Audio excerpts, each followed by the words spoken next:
మా తాతను చంపారు, మా తండ్రి పాలన మీద అనుమానాలు ఉన్నాయి, మా బాబాయిని చంపారు. ఇదంతా చంద్రబాబు నాయుడు గారు ఉన్నప్పుడే జరిగింది. ఏదైతే చనిపోయారో మా తాతగారు అమాయకుడు అనే మాట జగన్మోహన్ రెడ్డి గారు చెప్పటాన్ని అసలు ఎలా చూడాలంటారు?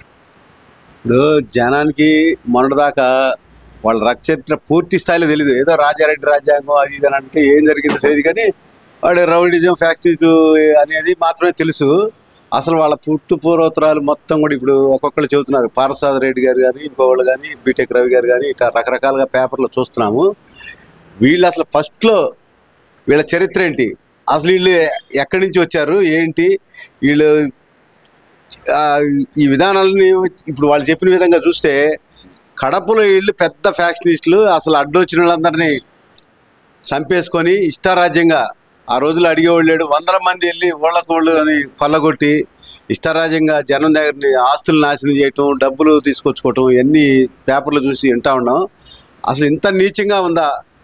ఎరకపోయి ఇరుక్కున్నానంటూ అన్ని పాత చరిత్ర అంతా ఇతనే తోముకొని చంద్రబాబు గారి వేళ్ళన్నీ హత్యకు సంబంధించిన వేళ్ళన్నీ కూడా చంద్రబాబు గారి చూస్తున్నాయి అని అంటాడు. అసలు ఈడు చేసింది అని చెప్పడు. ఈ జగన్మోహన్ రెడ్డి బాబాయిని చంపింది కానీ వాళ్ళ ఆయన కూడా ఇప్పుడు అప్పుడేందో రిలయన్స్ మీద పోయాడు, మళ్ళీ మా ఆయన్ని చంపింది చంద్రబాబు అని అంటాడు. అసలు వాడు మాట్లాడేదానికి అర్థం ఉందా? అసలు అసలు ఈ హత్యలన్నీ కూడా అతనే చెప్పడం అని మాకు డౌట్. ఎందుకంటే వాళ్ళ చరిత్ర అట్లాంటిది. పదవుల కోసం వాళ్ళ అయ్య కూడా హైదరాబాద్లో మతశిచ్చు పెట్టి సాయిబులకి హిందువులకి మతశిచ్చు పెట్టి పబ్బం గడుపుకున్నాడు. ఇవన్నీ కూడా చరిత్ర తెలిసినయే. చరిత్ర అంతా కూడా తెలుసు జనానికి. కాకపోతే ఎప్పటికప్పుడు ఏముందలే ఈ రాజకీయాల్లో అందరూ ఊరుకుంటా ఉన్నారు. ఇప్పుడు ఖచ్చితంగా ఇతను అనవసరంగా ఎరకపోయి ఇరుకున్నాను అన్నాను కదా, ఇప్పుడు ఏదో ఇంత దాకా వచ్చిందని అనుకోలే. మరి అసలు మైండ్ ఉందో లేదో తెలియదు. వాళ్ళ నాయకత్వంలోనే వాళ్ళే ఏంద్రా ఇటు మాట్లాడేది అనే పరిస్థితికి వచ్చారు. ఇతను చేసిన చరిత్ర అంతా ఇప్పుడు పూర్తి స్థాయిలో బయటకు వస్తుంది. ఇంత నీచంగా ఎట్లా ప్రవర్తించారా అనేది అర్థమవుతుంది. ఏ వేల కోట్ల ఆస్తులు సంపాదించారు, లక్షల కోట్ల ఆస్తులు సంపాదించావు. ఇంకా నీకు దందాహం తీరలేదు, అధికారం వచ్చింది, మొన్న ఇష్టం వచ్చినట్టు చేసావు. ఇప్పుడైనా ప్రజలకి ఏం కావాలి, వాళ్ళకి ఏమి కోరుకుంటున్నారు అది తెలుసుకోకుండా ఎంతసేపటికి రఫా నేను వస్తే అది చేస్తా ఇది చేస్తా అని నాయకుల చేత మీ కార్యకర్తల చేత అనిపిస్తున్నావు అంటే అసలు నీ చరిత్ర ఇంకా మారకపోతే ఎట్లా? అసలు నిన్ను నమ్మి మళ్ళీ ఓట్లు వేస్తారా ఎవడైనా కానీ? నీ చరిత్ర ఏంటి అసలు? అన్నీ ఇప్పుడు పూర్తి స్థాయిలో రాష్ట్ర వ్యాప్తంగా అబ్బో ఈడు ఇట్టంటోడా అనిపించేట్టుగా నువ్వే చేసుకున్నావు నీ చేతులారా. ఇంత దౌర్భాగ్యంగా ఎవరిని పడితే వాడిని అడ్డం వచ్చిన వాళ్ళు నరుక్కుంటా పోతానంటే ఇది కరెక్ట్ కాదు. అదేమంటే చంద్రబాబు మీద హత్యలు నెడతా ఉండవు. మా నైజం అదే అయితే పరిటాల రవి ఉన్నప్పుడు మిమ్మల్ని ఎప్పుడో చంద్రబాబు గారు అంటే ఎప్పుడో వేసేసాడు, మీ చరిత్ర ఎప్పుడో మూసిపోయేది కూడా. కానీ మా నైజం అది కాదు, మా పార్టీ నైజం అది కాదు. తెలుగుదేశం పార్టీ ఎప్పుడు కూడా ధర్మంగా పరిపాలించాలా, మనం అకృత్యాలు అన్యాయాలు రౌడీజాలు మనకు వద్దు అనే భావంతో ఉన్నారు. ఇప్పుడు కూడా నువ్వు 5 ఏళ్ళు నరకం అనిపించావు తెలుగుదేశం వాళ్ళని నీ అధికారంలో ఉన్నప్పుడు. ఇప్పుడు కూడా చేతకాక కాదు, అందరూ కూడా చేతులు ముడుచుకొని కూర్చుంది. లోకేష్ గారు కానీ బాబు గారు కానీ ఒకటే చెబుతున్నాడు, చట్టపరంగా ఏదైనా ఉంటే శిక్షిద్దాం, మీరు మాత్రం మేలకుండా ఉండండి, మీరు అనవసరమైన వాటిలో చేతులు కలవ చేసుకోవద్దు, వాళ్ళ కర్మ వాళ్ళదే, ఎవరినైనా సరే సాక్ష్యాధారాలు ఉంటే చెప్పండి, చట్ట ప్రకారం శిక్షిద్దాం అంటున్నాడు. అది కావాల్సింది ప్రజలకి. అంతేగాని నీలాగా రఫ్ ఆడిటం, వాడిని కొట్టు ఈయన్ని కొట్టు అంటే అధికారం ఉంటే కొడతామండి అన్నాళ్ళు. ప్రజలు నీకు ఇచ్చారు కదా 11 సీట్లు, మేము కూడా చేస్తే అదే ఉంటుంది. అందుకనే మేము చట్టబద్ధంగా అయితేనే చేయగలుగుతాం, కానీ నీకులాగా ఎట్టబడితే అట్ట రౌడిజం చేయటం కానీ ఇవన్నీ కూడా మా పార్టీకి మా నాయకత్వానికి ఎట్లాంటి అలవాట్లు లేవు దౌర్జన్యంగా చేయడానికి.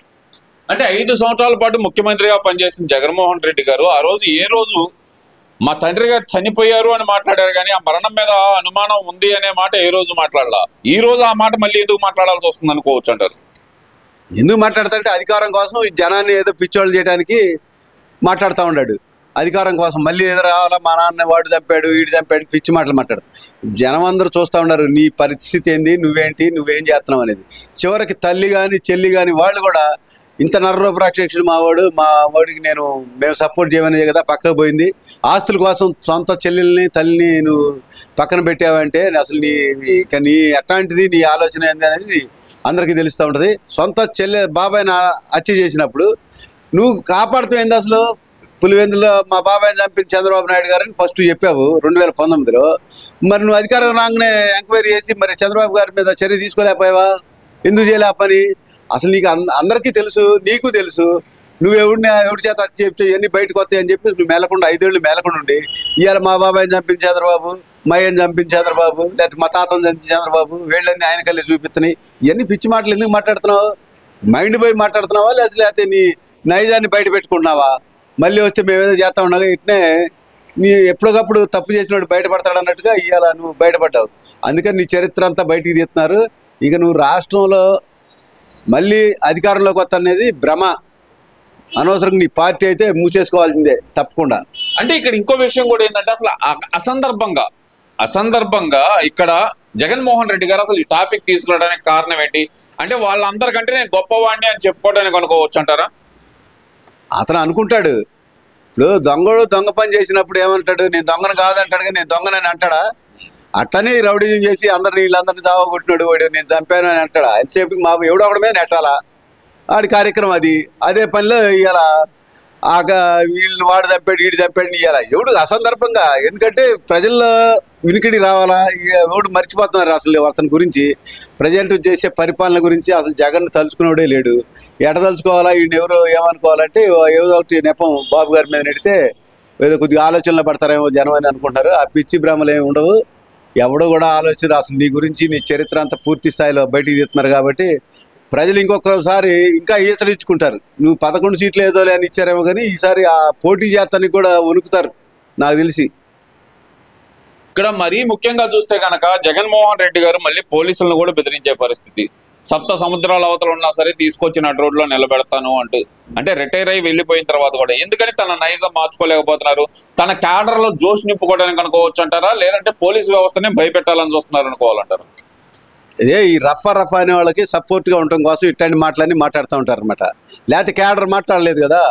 ఇప్పుడు బాబు గారు ఉన్నాడు, మేము మా తెలుగుదేశం పార్టీలో కార్యకర్తలందరికీ ఏం చెప్తున్నాడు? అబ్బాయి మీ పని మీరు చేయండి, అంతేగాని మీ రఫా లాంటి ఇట్లాంటి వాళ్ళ మీద మీరు పోయి వాళ్ళ మీద దౌర్జన్యం చేయటం, మనం అధికారం పెట్టుకుని అడ్డం పెడతాం అనేది మీరు చేయొద్దు. మీరు పార్టీ కార్యక్రమాలు కానీ ప్రజలకు ఏం కావాలో ఇట్లాంటి ఆలోచించి చేయండి అన్నాడు తప్ప ఏదైనా ఉంటే చట్టపరంగా చూసుకున్నామని చెబుతున్నాడు. ఇతనికి అలవాట్లు లేవు కదా, అందుకని వాళ్ళ కార్యకర్తలను ఎగదాలటం కోసం ఎవరు అమాయకులు ఉంటారు కొంతమంది, వాళ్ళందరినీ ఎగదేయటం కోసం అరే నేను వాడిని శిక్షిస్తా వీడిని శిక్షిస్తా మనం వదిలిపెట్టడం అసలు అనగానే వీళ్ళు రెచ్చిపోయి ఇష్టానుసారంగా మాట్లాడటానికి ఉంటుంది. పార్టీ ఉనికి కాపాడుకోవడం కోసమే ఈ మాటలు మాట్లాడుతూ ఉంటాడు జగన్మోహన్ రెడ్డి. ఇక్కడ ఇంకో విషయం కూడా చూస్తే కనుక జగన్మోహన్ రెడ్డి గారు చేసిన ఒక సీరియస్ ఎలిగేషన్ అలాగే ఆయన మాట్లాడిన మాటల్లో సీరియస్ మాట ఏంటంటే మావిగన్ అనే పేరు వింటే చంద్రబాబు నాయుడు గారికి బీపీ పెరుగుతుంది, ఒకవేళ ఆయన నిద్రలో ఉన్నప్పుడు ఎవరైనా మావిగన్ అంటే కనుక ఆయన గుండెకి చనిపోతారు అనే మాట అయితే ఆయన మాట్లాడటం జరిగింది. జగన్మోహన్ రెడ్డి గారు ఎలా చూడాలంటారు అసలు ఈ వ్యాఖ్యని? నువ్వు మావిగన్ అని నువ్వు పేరు పెట్టాడు ఇతను. ఆ మావిగన్ అంటే దానికి అర్థం ఏందో కూడా పూర్తి స్థాయి తెలియదు. ఏదో విజయవాడ, మచిలీపట్నం, గుంటూరు అని చెప్పి చెబుతున్నాడు మావిగన్ అంటే. ఏదో వాటిలో 3 పేర్లు తీసుకొని మావిగన్ అని పెట్టావు. అసలు ఆ మావిగన్ అనేది నువ్వే ఆ రోజు మరి అధికారంలో ఉన్నప్పుడు అప్పుడు చెప్పావా? అప్పుడు ఎందుకు చెప్పావు? విశాఖ అన్నావు, కడప అన్నావు, మళ్ళీ ఎక్కడ అన్నావు, ఇన్ని రకాలుగా చెప్పావు 3 రాజధానులని. మళ్ళీ నీకు రాజధాని ఇష్టం లేదు కదా. మరి మా రాజధాని పూర్తి స్థాయిలో జరుగుతుంది, పోలవరం పూర్తి స్థాయిలో జరుగుతుంది. నీకు ఏది ఇష్టం లేకుండా ఆ రోజు ఏమీ చేయలే 5 ఏళ్ళు కూడా. కనీసం ఎవరైనా ఒక ముఖ్యమంత్రిగా ఉన్నప్పుడు గతంలో పరిపాలించిన వాళ్ళు వేరే వాళ్ళైనా ఇది రాష్ట్ర ప్రజలకి మంచి జరుగుద్ది అనుకున్నప్పుడు ఆ యొక్క పథకాలని ముందుకు నడిపేవాళ్ళు. అసలు నువ్వేమైనా నీకు ఒకడు చేస్తున్నాడు అంటే నీకు ఇష్టం ఉండదు. ప్రజలు ఏమైపోయినా పని, రాష్ట్రం ఏమైనా పని నాకు అనవసరం. నీ ఇష్టానుసారంగా నీ ఇష్ట పరిపాలన సాగించావు కాబట్టి నిన్ను 11 సీట్లు తీసుకొచ్చారు. ఇప్పుడు మావిగన్ అనే దానికోసం గుండె పగిలి ఆయన చంద్రబాబు గారు కావాల్సినంత పనేం లేదు. ఆయన అనుకున్నది చేస్తున్నాడు. రాష్ట్ర రాజధాని అమరావతి అన్నాడు, అమరావతిని పూర్తి స్థాయిలో డెవలప్మెంట్ చేస్తున్నారు. ప్రజలు కూడా ఆయన నమ్మి 33,000 ఎకరాలు ఇచ్చారు. నిన్ను ఆయన నమ్మి ఎవడన్నా నువ్వు అడిగితే ఒక 5,000 ఎకరాలు ఇచ్చాడు చూడు. నువ్వు ఆ రోజు 33,000 ఎకరాలు ఇస్తే కూడా ఇంకా చాలు ఇంకా కావాలన్నావు. ఇప్పుడేమో అసలు అమరావతి వద్దని అంటున్నావు. ఇక నువ్వు మావిగని పెట్టినా ఇంకోటి పెట్టినా అని చెబితే ప్రజలు నమ్మేవాడు ఎవడని ఉన్నాడా? అసలు నీకెందుకు? నువ్వేం చేయగలవు? అసలు మావిగని పేరు పెట్టావే తప్ప అసలు నీకు ఏమో ఉన్న రాజధానిని అభివృద్ధి చేయలేడు. నువ్వు మావిగని 3 రాష్ట్రాలు 3 రాజధానులు 3 జిల్లాలు అని పెట్టుకుంటే నీకు ఎవడు సపోర్ట్ చేయడు. నీ పిచ్చి మాటలు అయితే ఎవడు నమ్మడు. ఇది మంచి పద్ధతి కాదు చేసేది కూడా. Thank you.